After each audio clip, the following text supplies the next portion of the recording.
And all of my life I've spent trying to learn how to produce living structure in the world. That means towns, streets, buildings, rooms, gardens, places which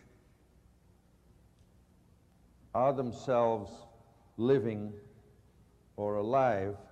And my sad assumption here is that for the most part, what we have been doing for ourselves, at least the last 50 years or so, perhaps starting somewhere around World War II,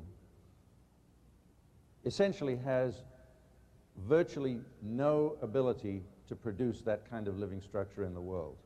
So as inhabitants, and as here we are in our daily life, but this living structure which is needed to sustain us and nurture us, and which did exist to some degree in traditional societies and in rural communities and in early urban settlements, has disappeared drastically. Now, of course, that's a debatable matter. Some people would say, what are you talking about? It's all absolutely fine.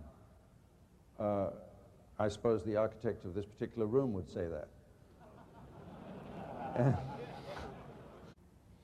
And so these 15 properties that I've mentioned that were sort of the substrate of the patterns we had discovered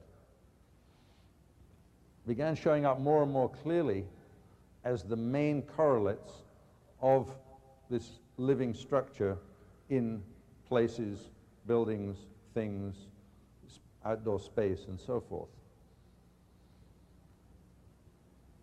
Now, I need to say a word about the kinds of criteria. When I say, well, yes, we did find objective criteria,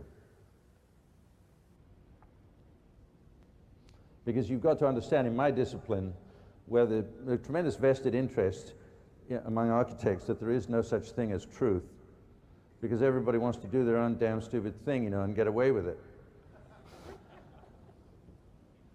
So, depending on who you talk to, they'd say, well, this stuff Alexander's been telling is a lot of horseshit. There is no such thing as objectivity about this and so forth. But anyway, I'm here today and they're not here, so I'm telling you that there is such a thing.